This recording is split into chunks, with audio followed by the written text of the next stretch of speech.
Mm. How we doing? Good. Are you? I'm okay. I'm good. I mean, I just okay, I'm recovering from Friday. Uh, what? Recovering from Friday. Oh, oh, no. Okay. So in the midst of holy days, these are the days of miracles that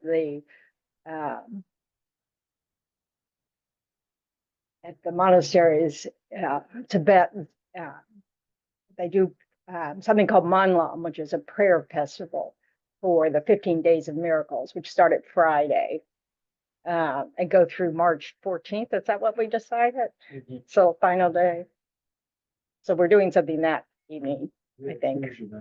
I have a puja that night. See, I keep up with these things. So anyway, all our good deeds get multiplied by like 100 million times during this period of time. And if we know about karma, what does that say about our negative deeds? So multiplied. Also, they're more powerful. Yeah, they're more powerful too. So now they're particularly more powerful people with vows. So it's, so because if you don't have a vow to not do something, then whenever you're not doing it, you're not accumulating merit or whatever. I mean, it's just you have to actively, consciously say, okay, I'm not going to kill that ant in order for it to be a virtue. You can't just, oh, well, I haven't killed any ants. So, but if you have a vow, that means every moment that you're not killing is a virtuous action because you've made a promise to not do it all the time. So that's the power of vows. So this can work for you and against you, depending on whether you're keeping your vows or not. So, but it's all good news. But anyway, it's yes. You give your merits to someone else. You can't really. Well, you can't. No, not in actuality. So let's do some prayers first, and then we'll because then we'll have some merits to, be generous with. So.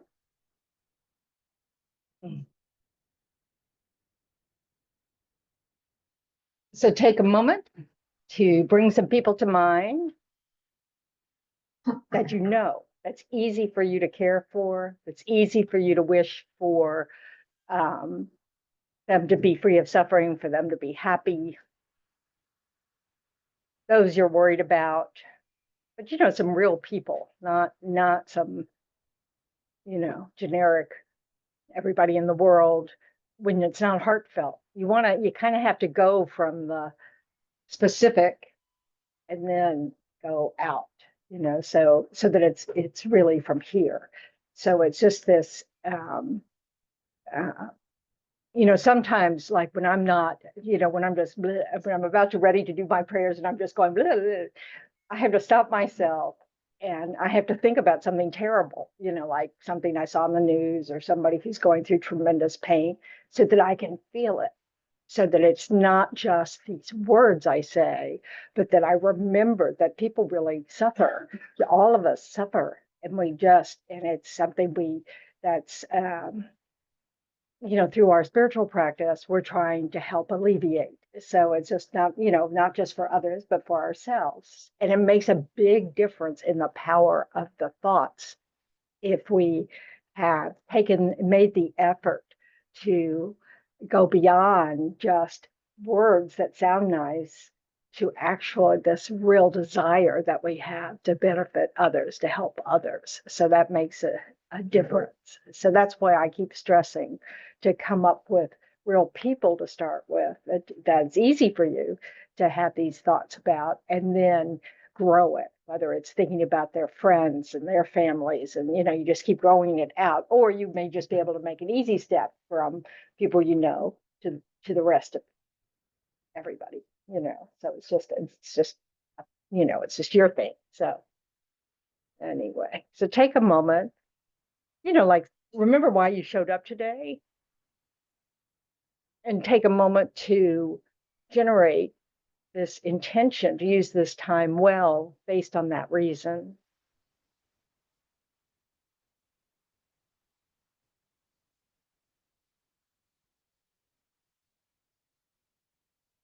And since we always try to combine that intention with the wish that it be a benefit to not only ourselves, but to those around us, then it's really good to had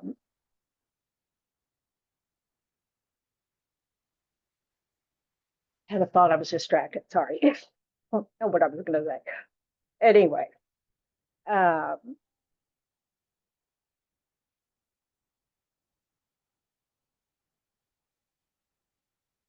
so then this, when we think about even, oh, may this be of benefit not just to myself, but those around me, that's sort of like that starting point of being able to bring people to mind that are people that that you care about, and go from there.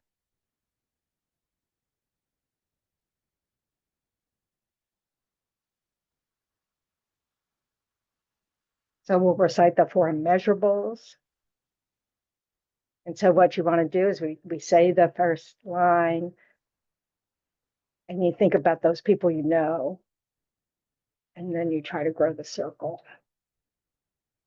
So the first line is referring to the immeasurable mind of love. May all sentient beings have happiness and the causes of happiness.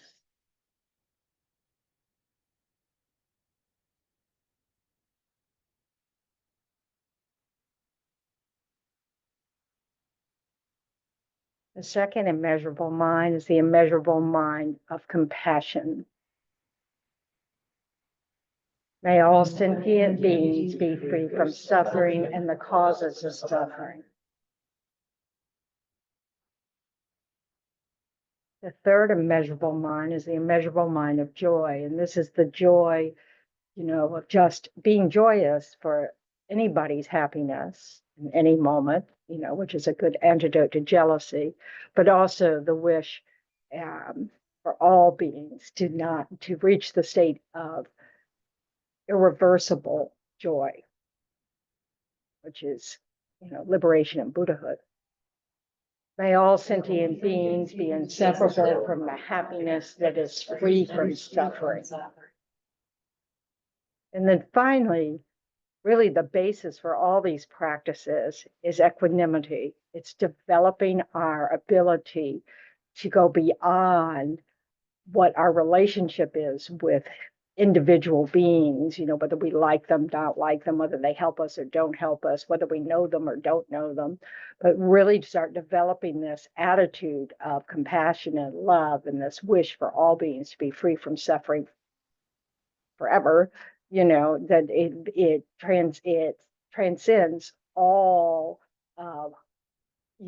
what people do for us. It's recognizing that we're all part of one family, and we all need to be free of suffering. May all sentient beings abide in equanimity, free from attachment for friends and hatred for enemies. And that's what this is getting at. This attachment for friends means that we favor our friends over people we don't like. We have, it's not attachment in the sense that we use in Western psychology, like the healthy attachment bond between mothers and children or something. It's the attachment that says, I'll like you as long as you do something for me or give me something or be, I like you, I want you to be happy as long as you're happy with me and not someone else, that kind of attachment. And then the hatred for enemies, the same thing. It's this aversion to people that we just don't like. Wouldn't it be nice if there were no difficult people in my life? Yeah. Well, don't hold your breath. Yeah. So, and don't ever forget that you're one of those difficult people for someone. So it's just, this is just a point of view, and we want to transcend our point of view to where we care about all beings equally. So, refuge of bodhicitta. I go for refuge until I'm enlightened to the Buddha, the Dharma, and the Supreme Assembly. By the merits I create through listening to the Dharma, may I become a Buddha in order to benefit all sentient beings. I go for refuge until I'm enlightened to the Buddha, the Dharma, and the Supreme Assembly. By the merits I create through listening to the Dharma, may I become a Buddha in order to benefit all sentient beings. I go for refuge until I'm enlightened to the Buddha, the Dharma, and the Supreme Assembly. By the merits I create through listening to the Dharma, may I become a Buddha in order to benefit all sentient beings. Okie dokie. So giving merits away. So hi, Anne. There's a chair like right smack here, so I can see your lovely face instead of never see you again. Yeah. So, 11 o'clock bridge. I caught every light today. It was like, oh, okay. This is what this is like. It's been a while. And then you catch the train or you catch the bridge, oops. Sorry about that. So, giving away merits. First of all, what does merit mean? Good deeds. Yes, merit comes from good deeds. Positive potentials. If they're positive potentials placed in our mind stream from positive action, it's what ripens as happiness in the future, or pleasure, or delight, or in my case, boxes of chocolate. So it's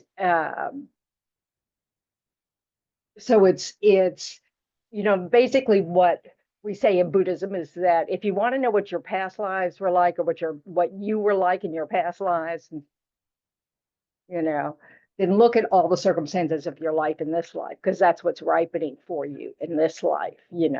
If you want to know what's in your future, look at your mind, because it's the actions that we create through our body, speech, and mind that create these positive potentials that will ripen in the future. So, so our positive actions, which means, and basically, and this obviously means you need to read up, but positive actions are actions that lead to happiness. Negative actions are actions that lead to suffering. It's not this moral code. That's not what it's based on. Now, do morals come into it? I don't know about the word moral. Moral just gives me the kind of creeps. But ethics definitely does. It's like, that's why in all the world religions, basically there are rules that are about ethics, and you don't kill people, and you don't, commit adultery, and you don't steal, you don't lie. These are universal, and it's because what's the main reason they're universal? They enable harmonious relationships. To have harmonious relationships, to not harm others, because all of those things harm someone else. Stealing harms the people who you steal from. Killing harms, obviously, the people you kill.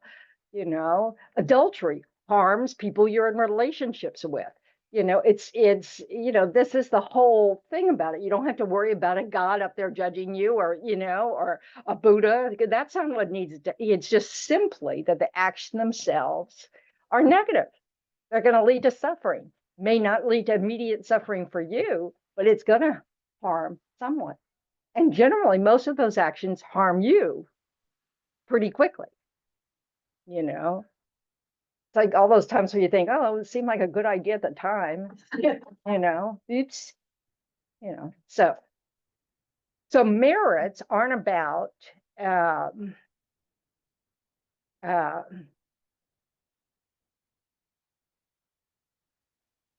things. They're not about tangible objects. They're about something that's going to ripen in a way that pleases you or causes you suffering. Okay. Now, right now we're trained to be pleased by things that that we like with our senses. You know, we like things that our eyes find beautiful. We like things that our taste buds find delicious. We like things that touch that feels, you know, warm or delightful or exciting, whatever it is.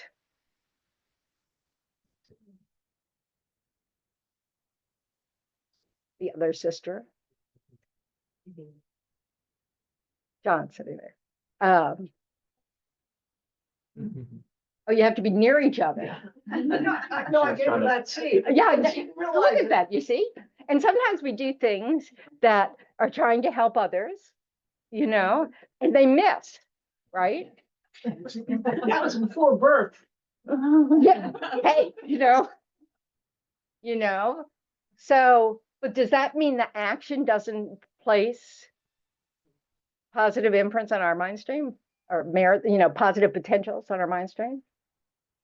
No, it's the fact that she wanted to help. That's what places the positive potential in your mind stream, you know? Now, sometimes we can think that we are doing something for someone else and we're lying to ourselves.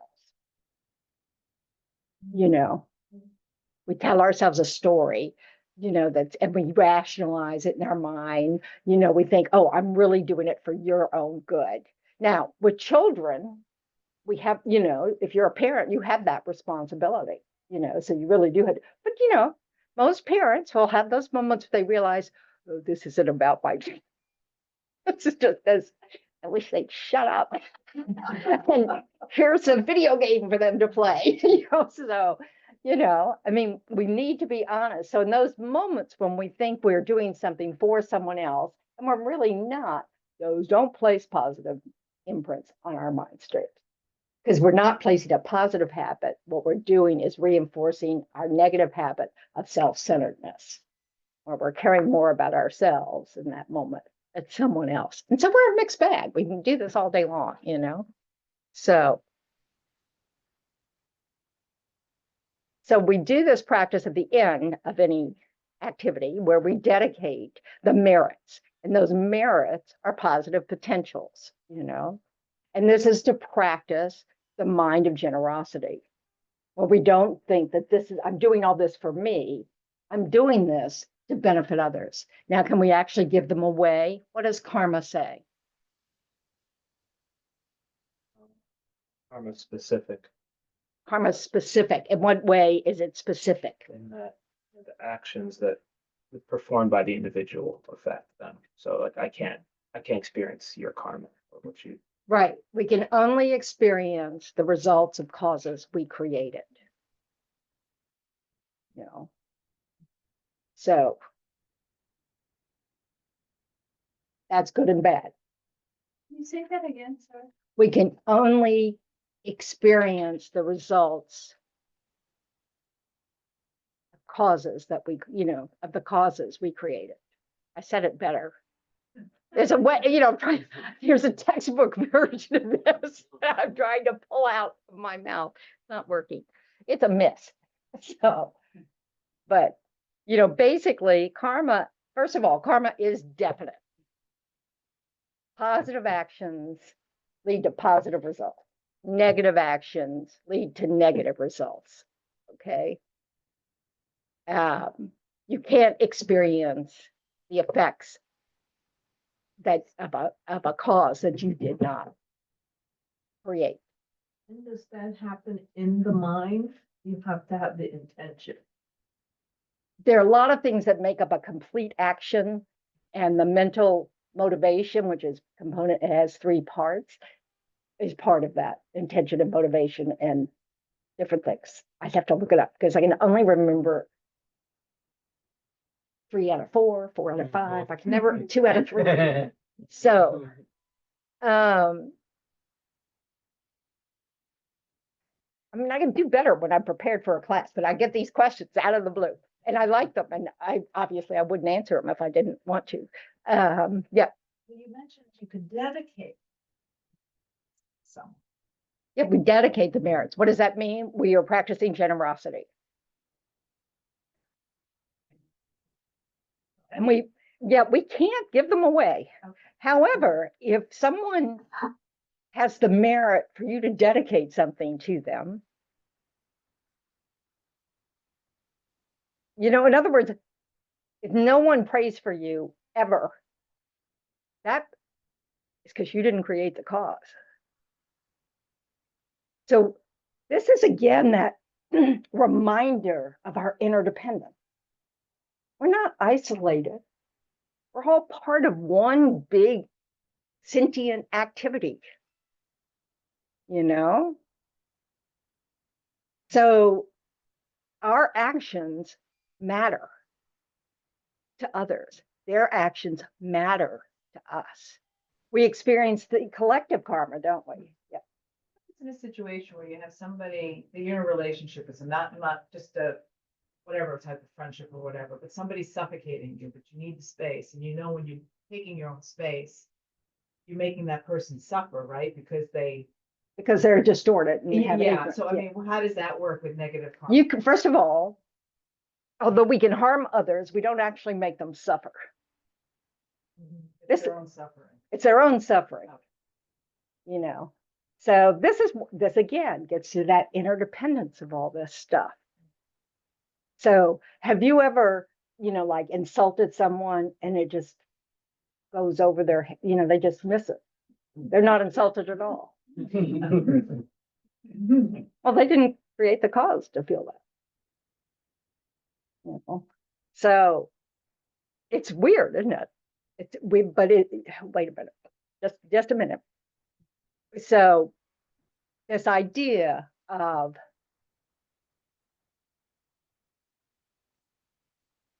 even our desire to, how do I put it?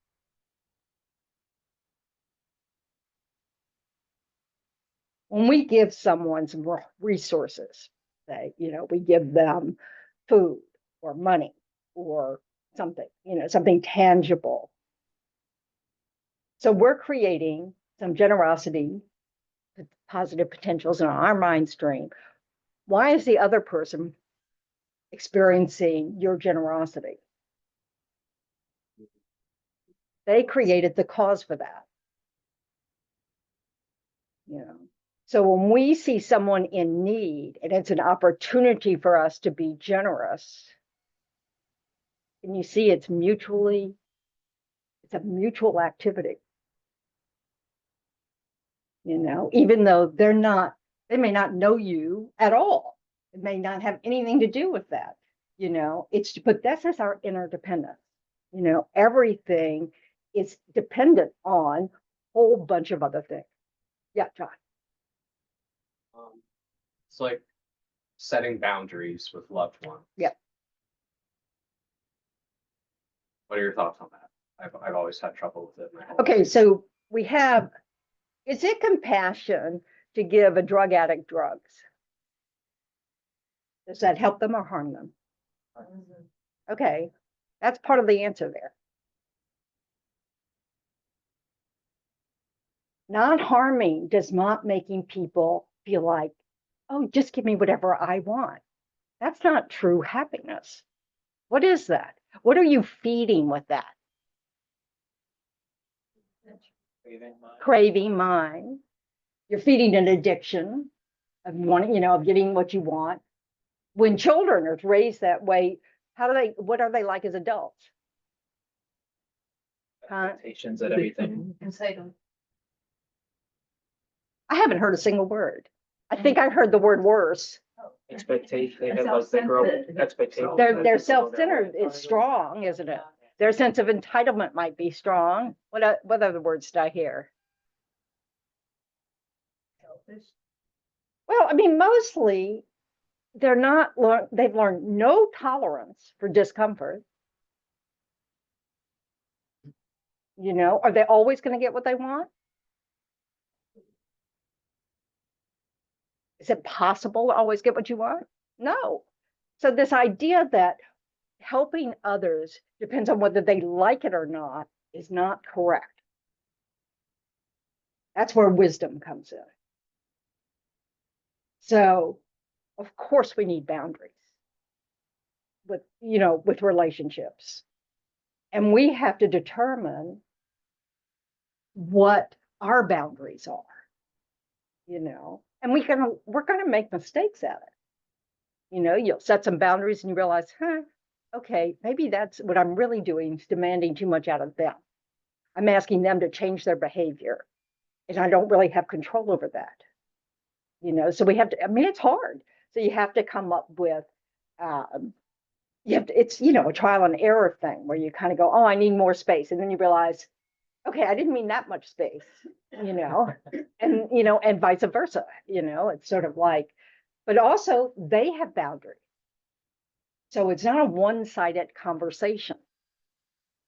Trying to develop boundaries in a relationship you want to continue has to be made up of give and take. You have to be able to go, if somebody feels like when you say you need space, that they are being abandoned, you need to address that. That can't just be just too bad for you.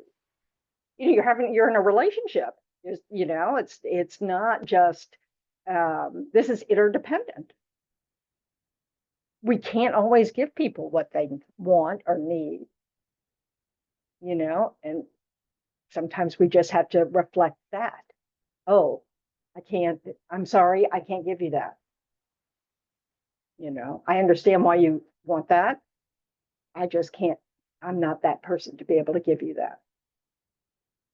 And we can see it in simple ways, like the person who's a rock climber and says, I'd really like you to take up this activity with me. And you go, no, not going to happen. Never going to happen. Sorry, but I'm holding on to that fear. I know I'd be happier without the fear, but, not doing it. So, I've had that experience. No, thank you. Not doing it. And I can see that there's probably good reason I didn't. So none of this stuff is simple. It all is dependent. So the boundaries we set are also going to be an interdependent thing with someone else. Some boundaries are, and it's never, it's not like we have to walk away from abusive situations. It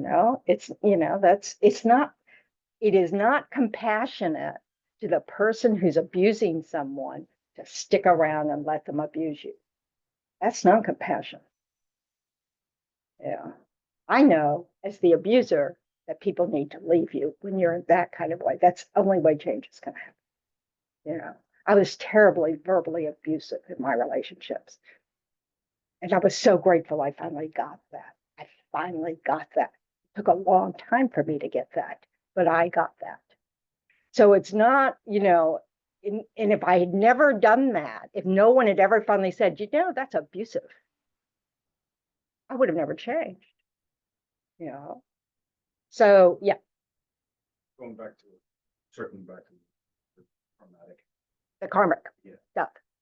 So how do military people, so how do veterans, how do we,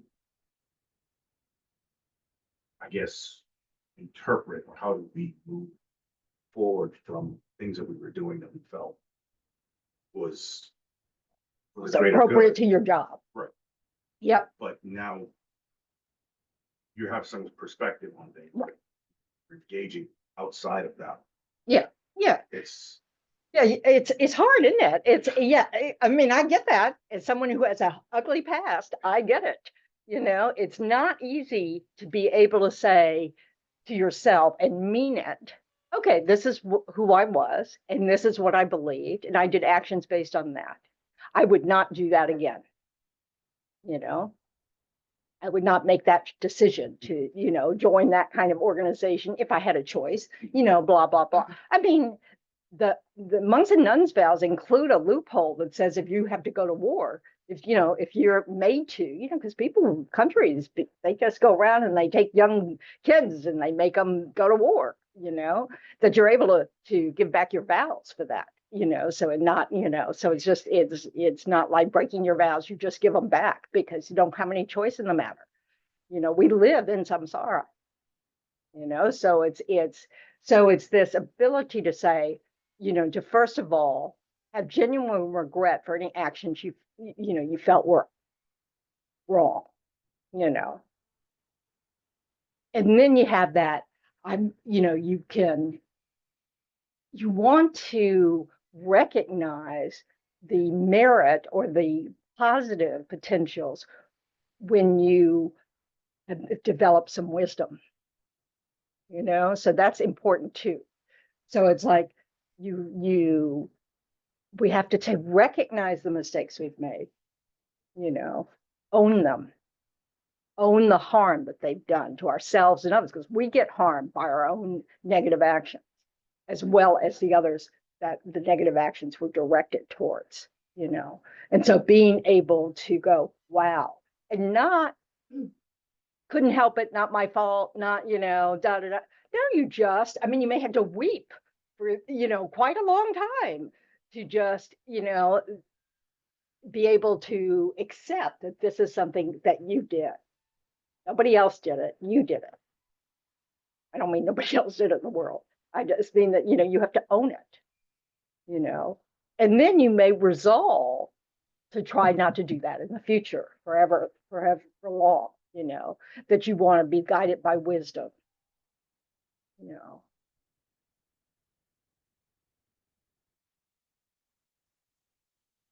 I don't know if in samsara humans will ever learn that killing each other is not an effective strategy. But, and people, like I remember when I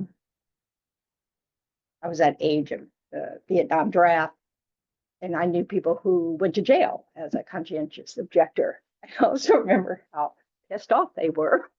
Carter did amnesty for all of them, and they, all those who went to Canada instead of going to jail. So, we're a mixed bag, we did see, we just sort of like, I was punished for my positive action and you're not. And so I'm mad at you, so, that's not a good attitude either. So this is what we do. So it's not easy, but we need to be able to go, we're all like this. You may have not done anything like killed another person in this life, but if you eat meat, things are being killed for you. If you eat organic food, things you're basically hiring without pay all sorts of creatures to kill for you, to kill other creatures that you don't want on your food. We are not a non-violent planet, and our survival depends on it. We created the cause for that. All of us who live on a planet like this created the cause to live on a planet where things die in order for us to live.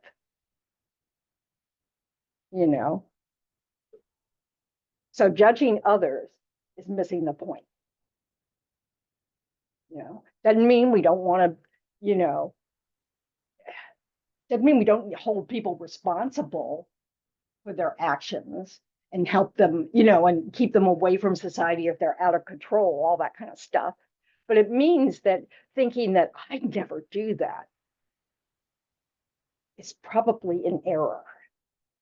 Now, maybe in this life, you'd never do that. You've got good conditions. You haven't been in the conditions that, when your country asks you to go to war, blah, blah, blah. I mean, it's very challenging. I mean, can you imagine if we hadn't joined World War II?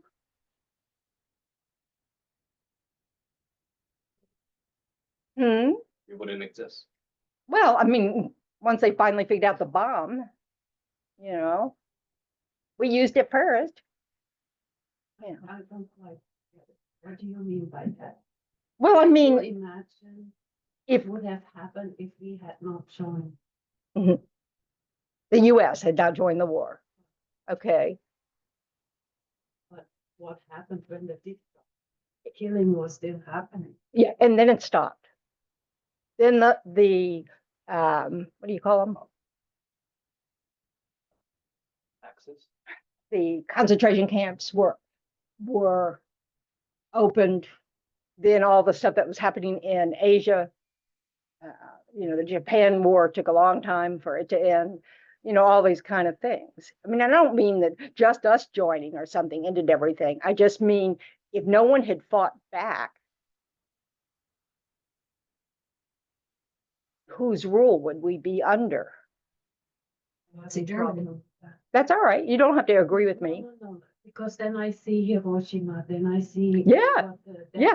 Cause to stop. And that's something we all have to be responsible for. As citizens of a country that decides to just, if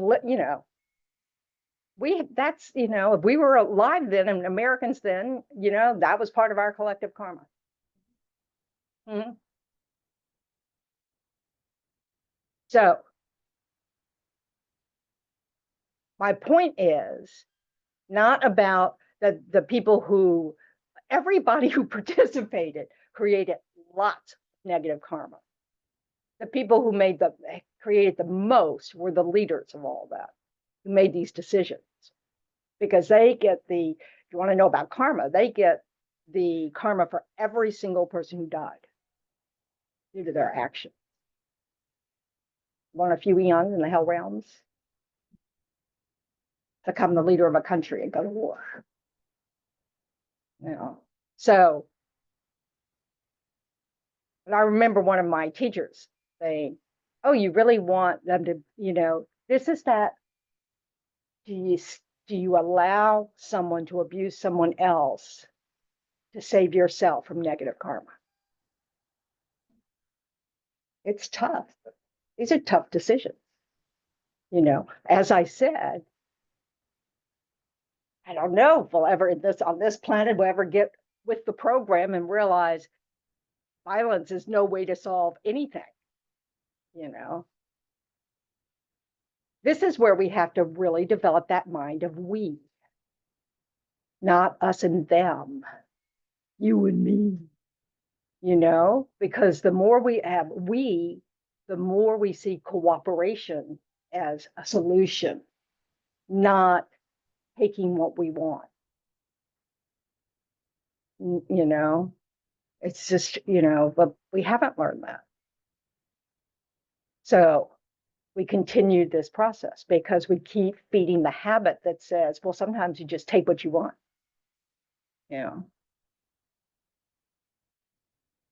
Crazy making. So, but we need to see, in order for us to interrupt that kind of habit, so we're not creating the cause to be in that kind of place. I mean, it's possible to create the cause to be on a different planet that doesn't have this thing. Yeah. So the fact that you, like, for example, if I see something, an injustice going on, and I don't do anything about it, because I see that if I do something about it, I will be creating some karma to myself. At the same time, it could be that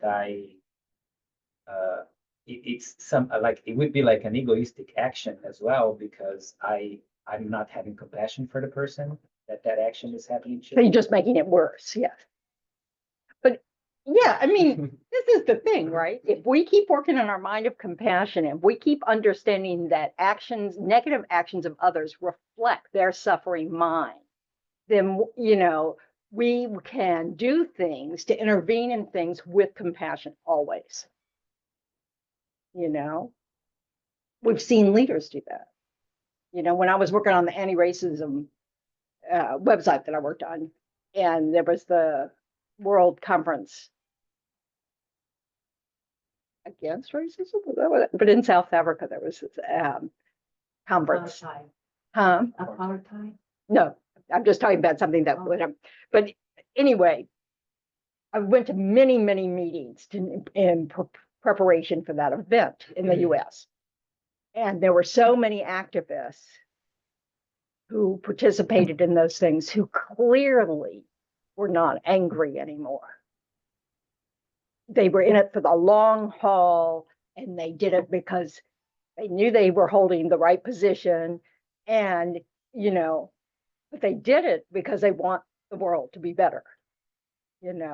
So they had some self-interest, sure, but mostly it was other interest. But the activists that were still angry, who were really motivated by angry, were not nearly as effective, and they had no peace. And you could see it. You could see it in the conversations, you could just see it. You could feel it, So it is possible to develop a mind that even when you're being harmed by someone's speech or body or action, whatever actions, you can keep your mind in a different kind of place. That's how nonviolent activists are able to do what they do. Venerable Tendron.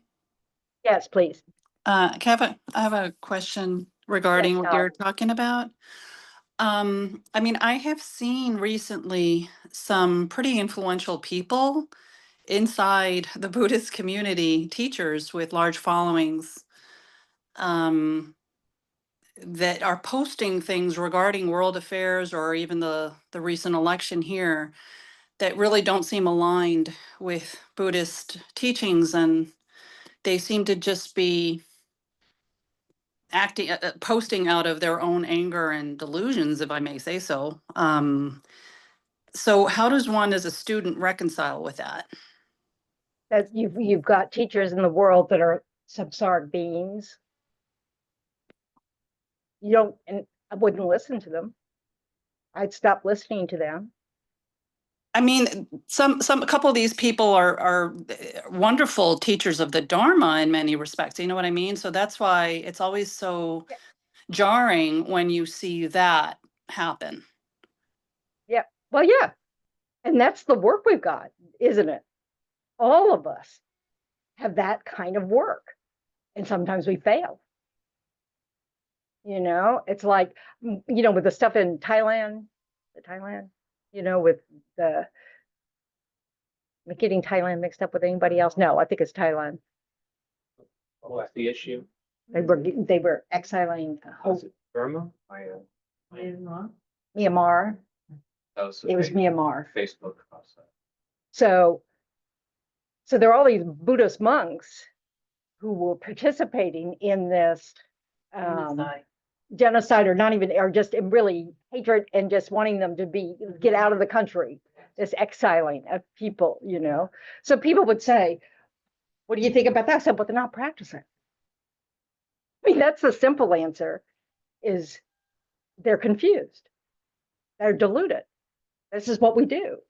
So this is why you have to check out your teachers, and you also have to recognize you may not have the merit to have Buddhas only as your teachers. So that means that mistakes will be made. This is not easy. This is why you don't want to follow anything without investigation. This is why you always check up. Yeah.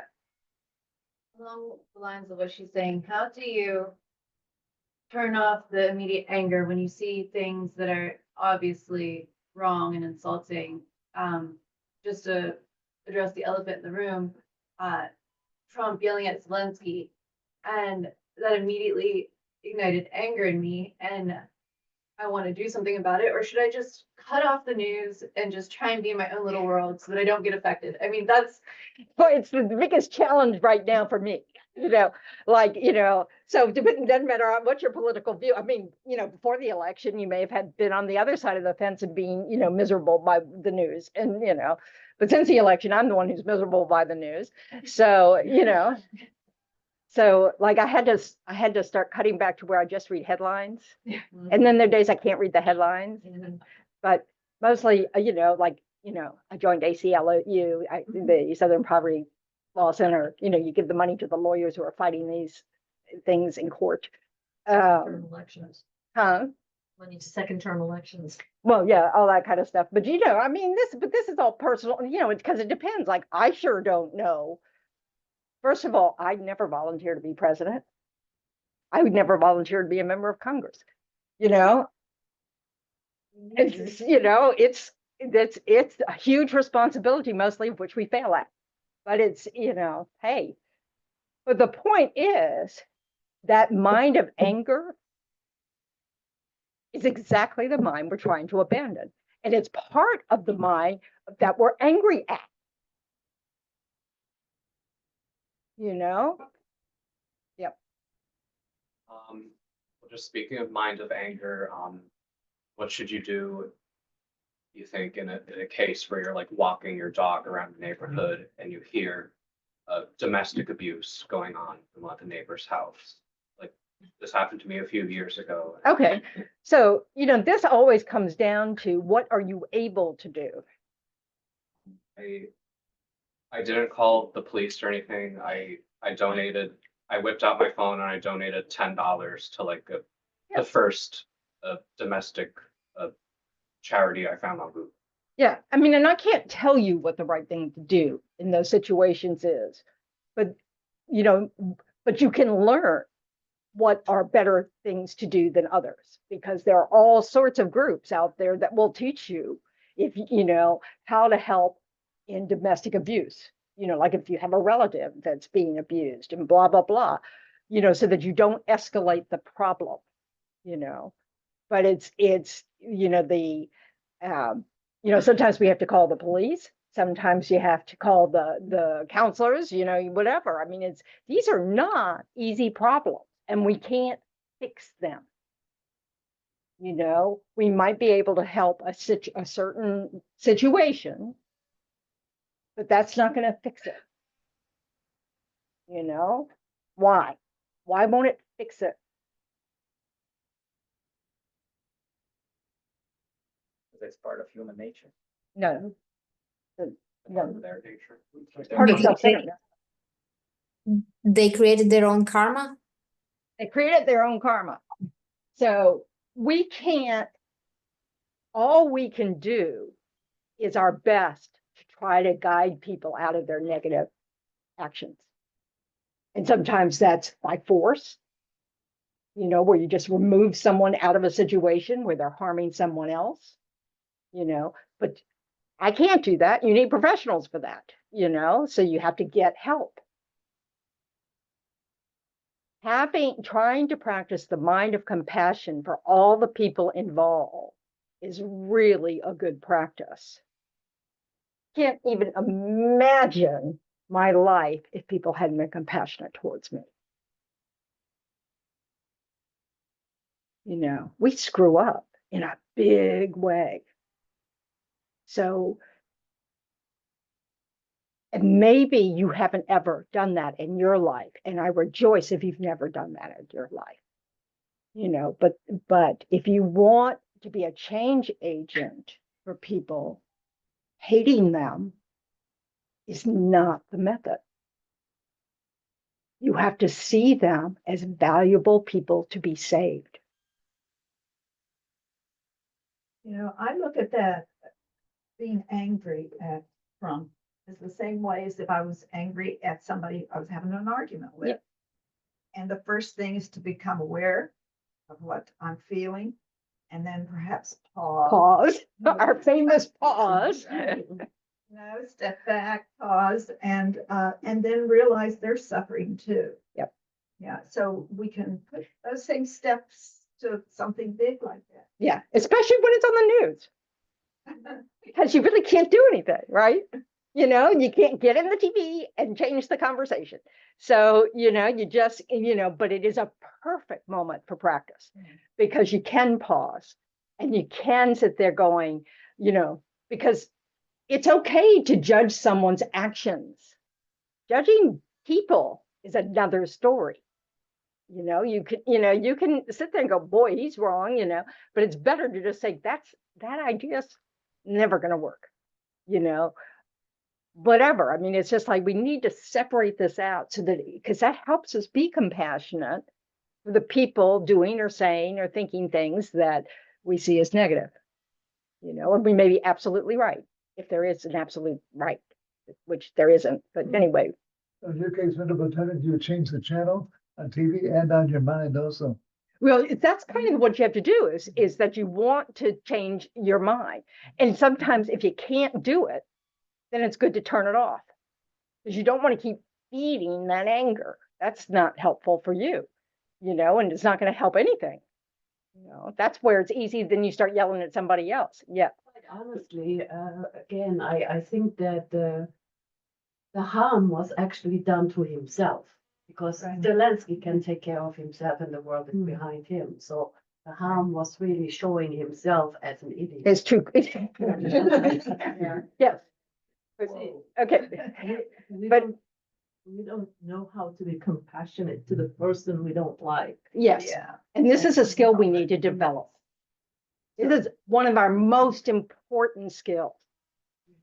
I have the same problem, but I believe in looking at the situation, because then I think I could learn to practice that compassion that is needed. It's like you're saying, he's suffering, that it's from him. Yep. It's difficult. It's very difficult, and it doesn't mean we can't use our actions of body and speech and mind to try to change the course of events. We have voices, we have consumer power, we have all sorts of things. Yep. We just go to, I mean, is this kind of like a lower brain, higher brain? You have to go to a state of meditation response to something that you see happening. You can track it down the road as to where it's going. Right. You're speaking with people who are in the middle of things, Right. and they're telling you what's happening. But you are in a position where you're kind of just looking at it and just kind of trying to manage the situation, because you're not a part of it, and Right.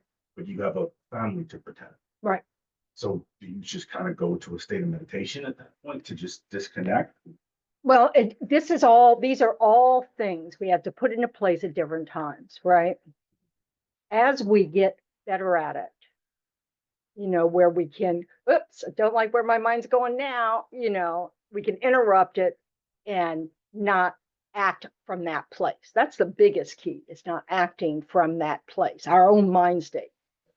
So when something's arisen, we go, okay, I don't really want to go in this direction. We have to control our mouth and our physical actions, stop the rolling of the eyes and all that kind of stuff. If we can't diffuse ourselves, we may have to walk away, because we don't want to become part of a mess. We don't want to be that person that then starts and that's hard, but it doesn't help. So we got to figure out so we can either walk away physically, or we can just walk away in our minds and know, I can't respond to this because I'm not going to be skillful, So it's a practice. Some moments you might be able to just do it really well. You kind of catch yourself and then you regroup and you have wisdom come out of your mouth. Hey, it's been known to happen. But it's, but you don't let that feed a mind of arrogance that says, oh, I've got this, because you haven't. You've had it in that moment, and that's great, and so it's a practice. These are practices, and anytime we've been hooked by something someone says or does,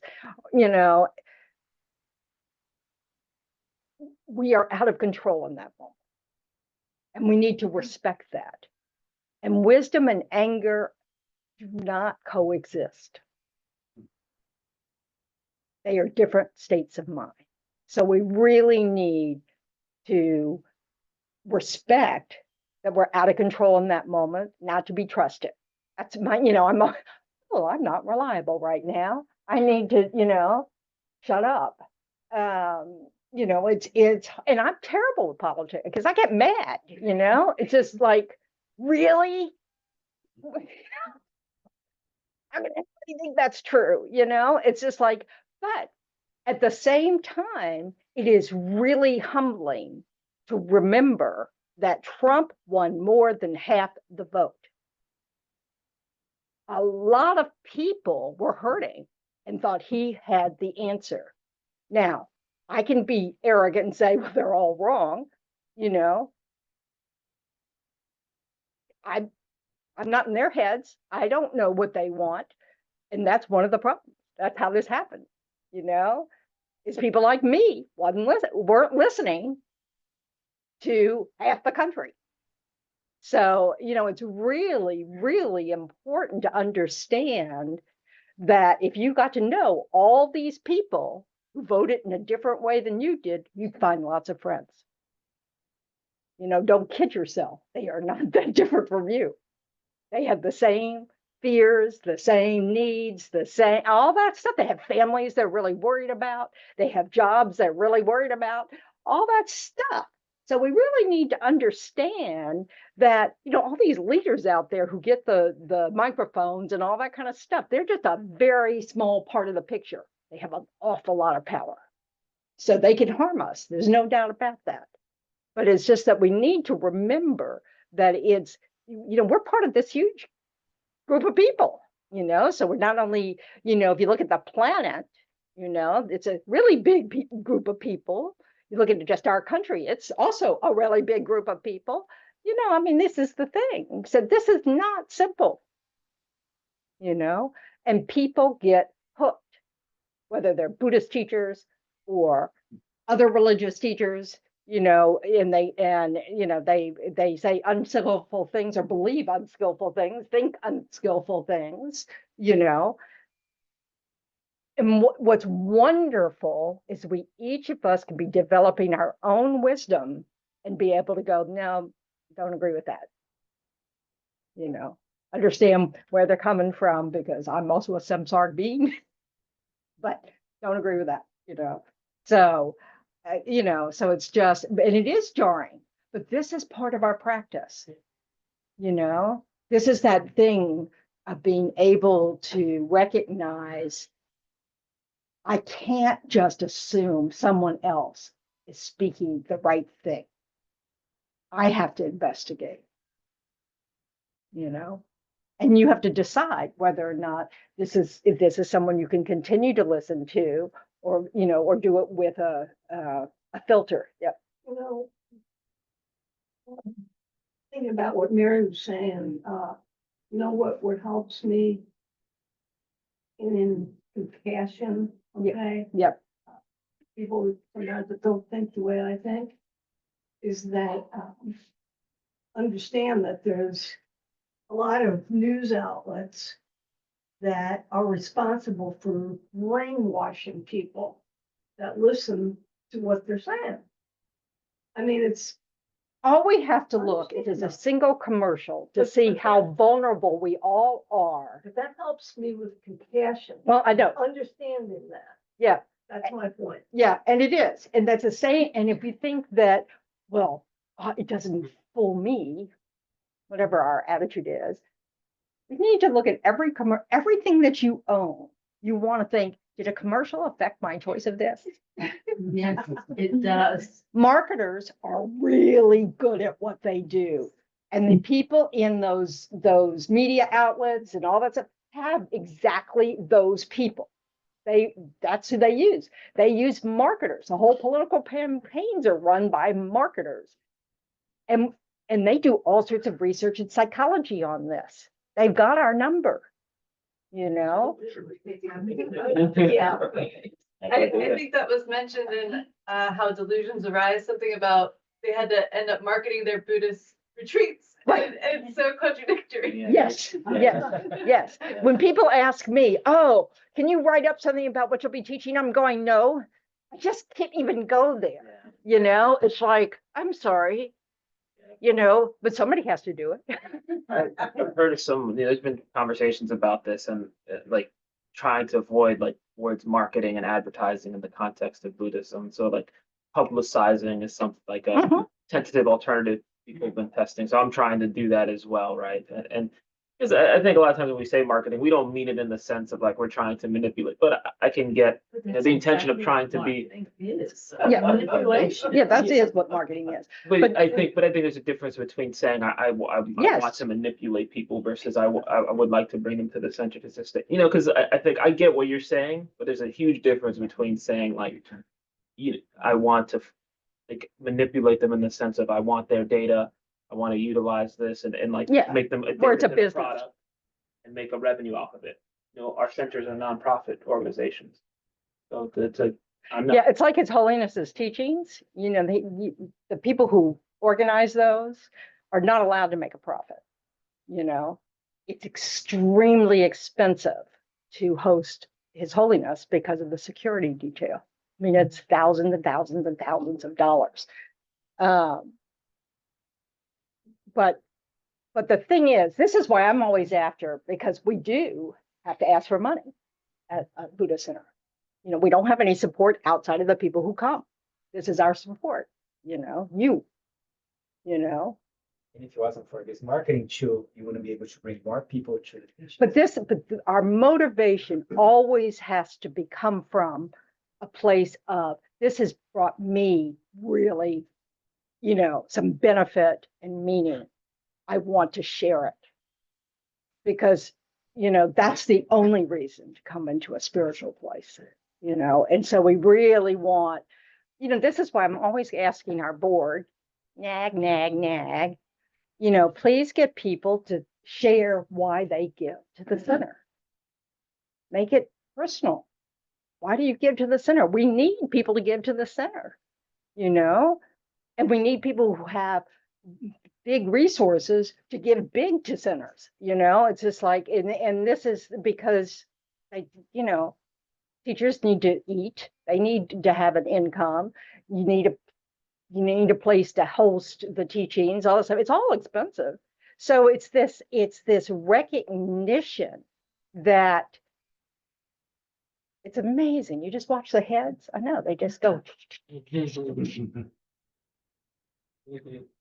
I'm just watching y'all of them. Have you ever noticed how fast you could turn your head?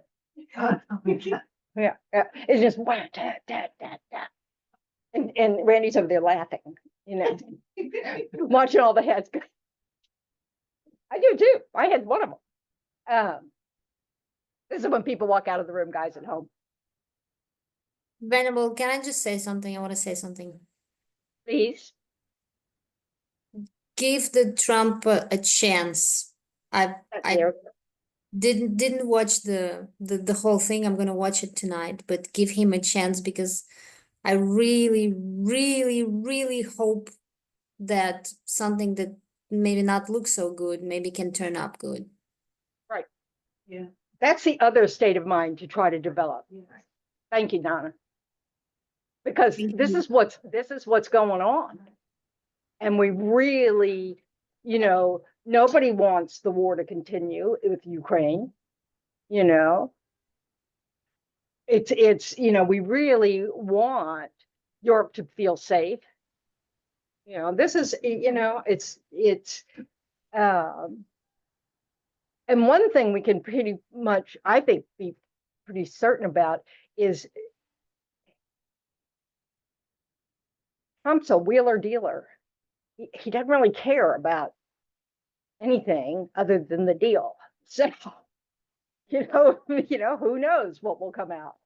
But but we do have to, and I think our prayers, I mean, you know, every day I pray for our world leaders to lead with wisdom and compassion for all sentient beings. You know, we need to pray for that, you know, because we want that mind that is supportive of wisdom and compassion.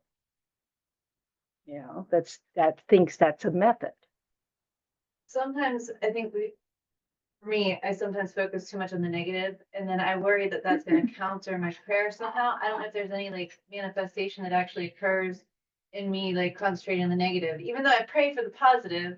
And is there anything I can do to stop? Well, that's the negative bias that we kind of have from our survival instinct, is that we're always looking for danger. So what we can do is when we realize we've been hooked, this is where I always have to look. I get this little gut feeling. It's tiny, but I'm just really good at recognizing it now and realize, oh, I'm afraid. So, and when that fear is there, I'm sorry, I'm trying to concentrate on what I'm trying to say, not move to the next thing. When you recognize that that's happening, that's when you want to pause and say, okay, right now I feel like something's wrong here. And so my instinct is to defend myself, protect myself, whatever, mentally, and that can control our thoughts. And the more we can, look around and go, oh, but that's not happening. I'm physically safe. I might not be physically safe and this decision's made up, but that's not right now. We really need to get a handle on we don't want the fear of future things to take over this moment.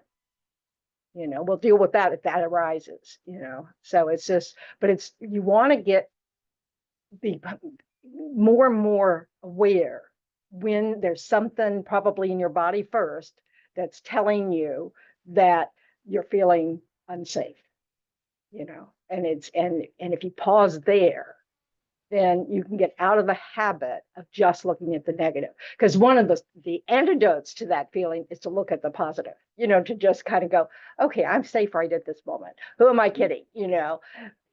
I can't reach through the TV and pull. So, but really be respectful of that. Yeah. I was just gonna add to that, sometimes when I praying and I have that negative, just like you mentioned, I try to remind myself of all the good that there is in the world. Yeah. And that, like, usually for me, it instantly shifts my being at that moment, so it could help. And that's the thing about rejoicing every day. You get in the habit of rejoicing every day, because that's how you start training your mind to notice the positive. Gratitude. Gratitude, or just rejoicing that they're good people. His Holiness likes to say the reason why there's not much good news is because it's not news. Most people are good most of the time. So it's not news. It's the bad stuff that's news. Why is the bad stuff always news? Because it's the danger we're looking for. That's that. Yeah, well, yeah. Well, there might be a reason for that. But it's because all the good stuff that's happening isn't, you don't need all the doctors without borders. They're not all in the microphone because they don't have time. All the teachers out there aren't on the microphones because they have something better to do. All the people helping older people, all the people helping, good grief. You can't run out of examples of the positive things that are happening in every moment. And we need to remind ourselves of that all the time. And then you have to think about the minds of people who want to have that microphone. Well, think about celebrity. Think about the craving that is behind the people that have to be behind the microphone or the camera. All those selfies out there. This is a mind that's just, oh, in order to exist, I need to, it's just nuts. But this is another aspect of samsara. Some people manage to do the positive things even in the most difficult of circumstances. Oh, thank goodness. Yes. I tell you, what was it? That's what was his name? The neighborhood guy. Mr. Rogers. Look for the helpers. They're always helpers. And they arise right away. And I tell you, don't think they're going to agree with you politically. If that's what you're looking for, is to, oh, I only want help from people I agree with. Good luck with that. They might not own the trucks. With something that says, I am this and I am that, and therefore. Yeah. Yeah. You know, My so, relative, is my in-law's grandfather, living in Germany during World War II, citizen of Germany. He became a vegetarian and a pacifist and lived out the war quietly in a barn. it's like the Thubten Rinpoche. You know, he just stayed in his room and meditated for 17 years in Tibet. You know, I mean, yeah, I mean, this is the thing. You know, it's like we want to be that person in the future. That's a pacifist and a vegetarian, and that he doesn't use anger as a way to make change. You know, He's in his room for 17 years. He's not. doing He's working- anything except for working- anybody else. he's working on his mind, Yeah. and that's going to benefit beings for eons to come, and every life after life. You know, people who live a contemplative lifestyle are working on their minds. Right. That's where teachers come from. And that will benefit others. Yeah. If they never get in touch with. But they them. will. Like he was finally released from Tibet and he became a teacher. He will also be a teacher in future lives. That's why he's a Rinpoche, because he's a recognized teacher from past lives. Okay, yeah, it's complicated. We don't need everybody to just sit and work on their minds. Not in samsara, you know, we also need clothes. That's what I was gonna kind of circle back to, like her asking if you can give away merit. It seems like him working on his mind is somehow giving merit to other people, Yeah. but you said that you can't really give merit. You can't give merit, but you can be a condition for merit to arise. Teachers are a condition to help people make better decisions and better action. That's, you know, and the Dharma would not exist if there weren't monks and nuns out there who've saved the Dharma since, and not just monks and nuns, but teachers since the Buddhist time. I mean, there's an oral tradition, I think it was written down for years, you know? So, I mean, it's like, it's not just doers, it's people who are changing their mind. Just like what we've been talking about, you know, that, you know, we need to be able to work on our minds so we never have unskillful speech.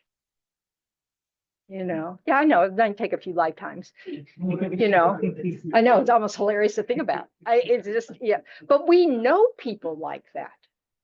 And it's not like every time we turn around, we see a person like that, but there are teachers like that. There are people that are just like that, that they, you know, and that's not an accident. That's practice. That's habit. You know, it's like people who are just always kind, you know, and I just like, and we have bad names for them. We call them Pollyannas. Have you ever seen, if you ever seen the movie Pollyanna? Have you ever seen the description of the Glad Gang? You've got to watch it because there's nothing Pollyanna-ish about it. You know, it's exactly what we talk about. You know, it's compassion with wisdom. So, but we think, you know, people who are really nice all the time don't mean it. What does that say about us? It's like, how often are we faking it? You know, I mean, it's like, you know, it's really reflective of our own attitude, you know. So, and you know, there we go. You know, so it's like, and we can, I mean, have you ever caught yourself kind of going, did they really say that? You know, and you're kind of looking for, you know, like suspiciously, you know, where's the fault in there, the crack in there, you know. You know, it's just, it's, you know, keep getting too enthusiastic, my neck's just gonna fall off. Give it a good workout. I know, it's ridiculous.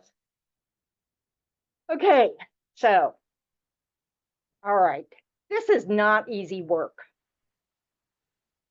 trying to develop love and compassion for all sentient beings. Does that sound like easy work? It isn't. It's hard work. And it's so wonderful when we catch ourselves and realize, "Ooh, I'm thinking some really nasty thoughts about that person. I don't want to keep feeding that mind. So let me, and you do whatever you need to do. You have to pick people as babies, to remember that, that this moment hasn't been every moment of their existence, that it's just, and that no one is all one thing. That's the lack of inherent existence. That's the emptiness of people, huh? Including ourselves. Absolutely. Absolutely. Yeah. And we do. This is what self-grasping means. We grasp as if there's something you can point to that says, that's me. And we do it every time we hold someone else that way. Oh, I know what they're thinking. Oh, we've just grasped at a moment and made it the whole person. And that doesn't exist. That's a fabrication. It's a complete fiction. We do it to ourselves, we do it to others. And so we want to try to separate these moments, be able to see that actions of body, speech, and mind are not person. It's a moment of a person. How many moments are there in a finger snap? 65. And actually, in my tradition, they say they're 365. I dread to think what a physicist would say. Your body changes constantly. So it's just, it's just wild. Yeah. Okay. So,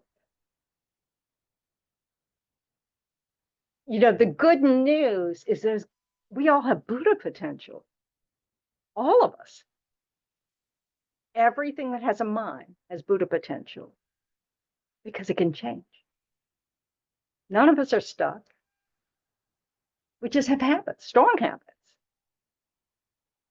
But if we keep working on it, keep loosening, our rules, just keep loosening, we get softer. Our hearts get softer. We get more inclusive, and we suffer less right away after all that hard work. And one of the really big tools we need is that self-kindness. So, so that, so you don't, every time you make a mistake, don't go, look at me, I'll never get it. And you're feeding a mind you don't want to practice. So it's so important to just kind of chuckle. I guess I just think I should be able to get this, but, no one just gets it. It's not like that, or we'd all be enlightened already.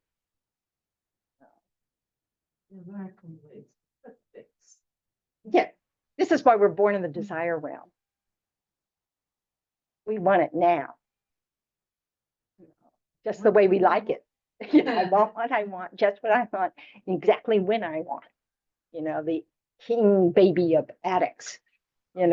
So this is where we are. Maybe a little bit off topic, but you say something I remember. There's a friend of mine that mentioned something about Amitabha reciting mantras, creating the pure land of Buddha, where you can be reborn in the pure line of away Amitabha from samsara.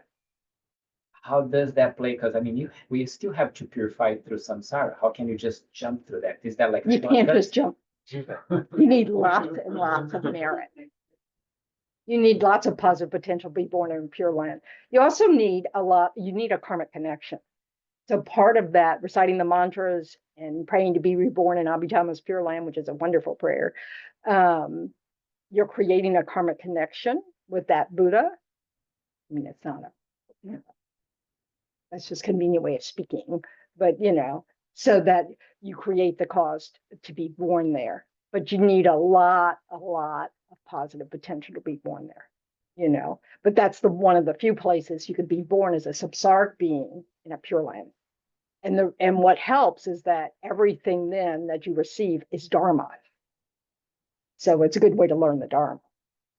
You know, do I think it's, I mean, my teacher would take us, we always are praying for a perfect human rebirth, you know, with good conditions, all those things have with the physical support for a mind, with just enough suffering that we realize, oh, this isn't so great, samsara, you know, all that stuff. Anyway,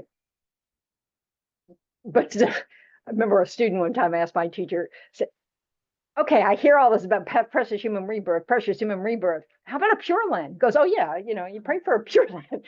Precious human rebirth, your backup plan. So, you know, but so there's Pure Land Buddhism in some Asian countries where that's basically a practice. They pray to Amitabha to be reborn in the Pure Land.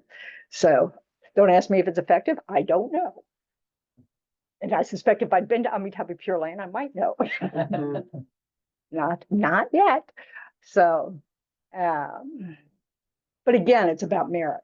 So if you have an intention that has this strong, you know, your intention is totally that you want to become a being that does nothing but benefit others, you know, and so you're living your ordinary life because that's what you know, we're born into or whatever, you know, but if you can imagine just a really strong mind of that's what you want, you know, you want your whole being to be for others, you know, that's a very meritorious mind. So, you know, and that's the bodhicitta mind. And that mind, that 24/7, you don't have to think about it at all. You just want to become enlightened for the benefit of all sentient beings. And everything you do is with that goal, you know. So, but you need a lot of wisdom first. I mean, you're not, you know, you're not going to get there without the wisdom. I don't, you know, so. The daily practice. Practice. It's a moment to moment practice. And when you see someone like Lama Zopa Rinpoche, who clearly never gave himself a thought, you know, he was the one, you know, that even, you know, the body drowning in the river as a 2-year-old went, well, the person known as whatever his name was, you know, is about to die.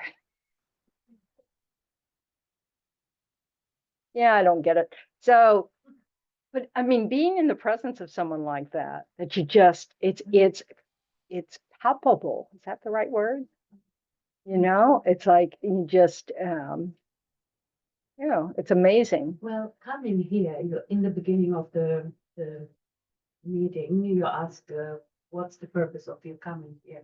And often I think, what would I say? And then it is, I'm experiencing more compassion. Yeah. That I have experienced before. Even to the point of the cockroach, I don't kill it anymore. Yeah. So I say, go away, and it goes away. Yeah. So, But isn't that fabulous? it's fabulous, really. I am in a better space of happiness. Yeah. It doesn't stay. I mean, it Oh, comes yeah. and goes, but I taste it. Yeah, that's right. I mean, it's like, you think that's no big deal, but it's amazing to think that you're not one of those people that just kills things just because it's convenient. Yeah. I went to do an inspection this week and I pulled out the door of the refrigerator to take a picture behind. And then I saw a cockroach. And I'm like, I better not tell the homeowner, otherwise he's gonna kill the cockroach. It's always good to have your giant yogurt container with a lid, Right. with one of those straw, not the lid, because that, then it's, you can't do it. But with the little, Pamphlet. yeah, but a little harder than that, thin, but you know, so that you can get under it, catch it, and then bring it outside later, you know, so it's just like, you know, it's really, it's, yeah, but the good thought, I mean, it's fun, isn't it? I mean, it's just, when you think about how easily we kill. That always amazes me. How even you could do it without thinking, kill these Yeah. beings. No, it's automatic. That's our habit energy, you know? And it's just, it's not that like mosquitoes don't bring lots of diseases and all that stuff, you know, it's not like that. I mean, this is where we have to have wisdom, you know, but it's, the point is that literally we kill things that aren't even bothering us. That is true. Just because we can, because we're great big and we're, you know, I can just kill you. We don't think that, but you know, well, girls generally don't think that, not sure. I think my nephew used to turn over rocks to just see what crawled out so he could stomp on them. I don't want that mind, Yeah. you know? Well, one thing is that I don't want the cockroach to be killed. Right. The other one is I don't want to be born as a cockroach. Right. Those are both good thoughts to have, you know? And I don't want to be the prey of a cockroach either, or the opposite, the predator of the cockroach either. That doesn't sound like a great life either, you know? So, and our phobias, at least, I mean, I don't know if this is true, but my teacher told me that, you know, if you have a really strong phobia, like I have a really strong phobia of snakes, you know, that it's likely I was the prey of a snake in a relatively recent life. So that I just, you know, that instinct just kicks in. So, but a lot of people are scared of spiders and cockroaches and all that stuff. And, you know, so anyway, so how wonderful that we can practice on something, you know, little, you know, the doable, manageable, you know, so, and it's a good start. It's a good beginning, you know, so never shortchange the desire not to kill something. That's a great mind to feed. Okay, so I'm sick of myself talking. Let's say some prayers. See, to me, these Sunday things are like Dharma booster shots. You know, it's like, I need to be reminded. What am I looking? I'm not looking for anything. Nana's in charge. Thank you, Nana. So this is on page 244, I think, for those who can't read the screen.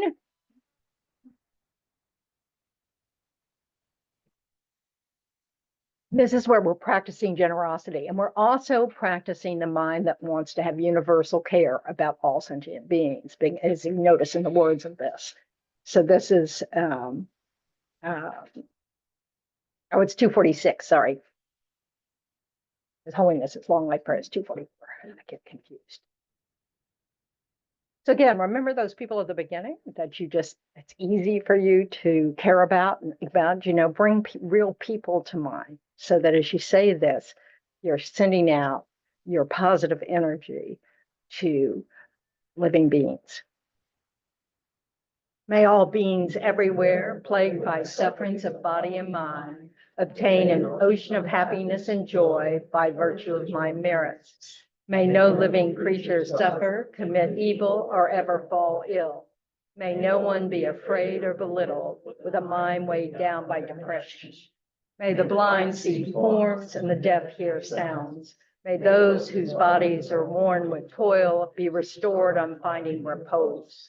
May the naked find clothing, the hungry find food. May the thirsty find water and delicious drinks. May the poor find wealth, those weak with sorrow find joy. May the forlorn find hope, constant happiness, and prosperity. May there be timely rains and bountiful harvest. May all medicines be effective and wholesome prayers bear fruit. May all who are sick and ill quickly be freed from their ailments. Whatever diseases there are in the world, may they never occur again. May the frightened cease to be afraid, and those bound be freed. May the powerless find power, and may people think of benefiting each other. For as long as space remains, for as long as sentient beings remain, until then, may I too remain to dispel the miseries of the world.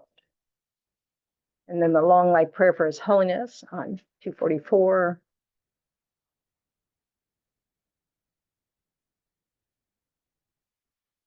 In the land encircled by snow mountains, you are the source of all happiness and good.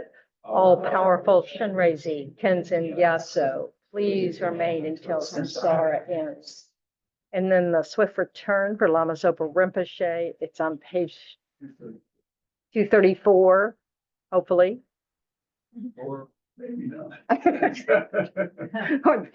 Yeah, or check 232.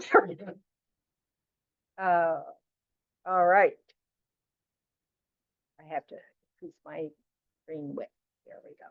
Fearless teacher and assembly of the children of the victorious one, Pravakas and Pratyeka Buddhas, victorious Losam father and sons, along with the lineage masters, all the objects of refuge of infinite lands, please bestow the virtue and goodness of accomplishing this prayer here and now.